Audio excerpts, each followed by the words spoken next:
حضرت عقبہ بن عامر رضی اللہ عنہ فرماتے ہیں کہ میں نے جناب رسول اللہ صلی اللہ علیہ وسلم کو یہ فرماتے ہوئے سنا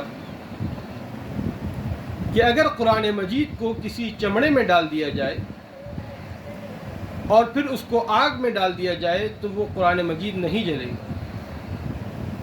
یعنی قرآن مجید کو کسی پاک چمڑے میں لپیٹ کر اگر آگ میں ڈال دیا جائے تو قرآن مجید نہیں جلے گا.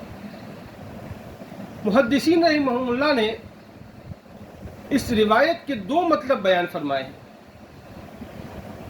ایک مطلب تو یہ ہے کہ چمڑے سے مراد حلال جانور کا چمڑا ہے اور آگ سے مراد دنیاوی آگ ہے.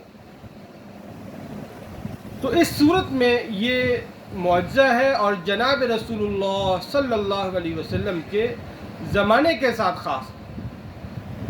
جیسے انبیاء کرام کا معجزہ ہوتے ہیں، حضرت موسیٰ علیہ السلام کا معجزہ جو لاٹھی تھی وہ سام بن جاتی تھی، تو اسی طرح یہ بھی معجزہ ہوگا اور یہ معجزہ جناب رسول اللہ صلی اللہ علیہ وسلم کے زمانے کے ساتھ خاص ہے. اور دوسرا مطلب یہ ہے کہ چمڑے سے مراد انسانی چمڑا یعنی ہیومن اسکن، اور آگ سے مراد جہنم کی آگ.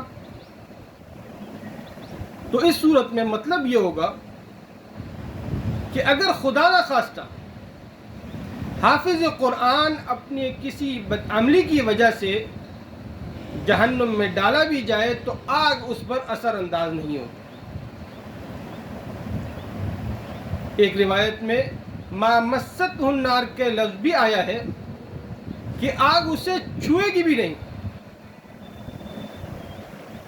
حضرت ابو امامہ باہلی رضی اللہ عنہ کی روایت، جسے ملا علی قاری رحمہ اللہ نے شرح سنہ سے نقل کیا ہے،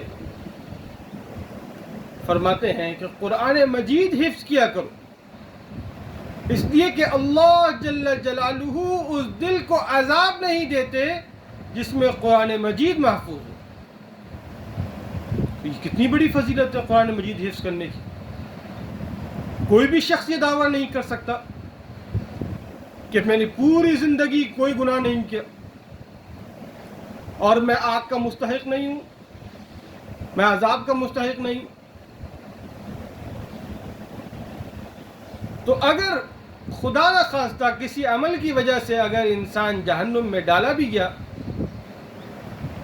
اور حافظ قرآن ہے اور اس کے قلب میں قرآن مجید محفوظ ہے، تو اللہ جل جلالہ اس قرآن مجید کی برکت سے اس کو محفوظ رکھیں گے اور آگ اس پر اثر انداز نہیں ہوگی.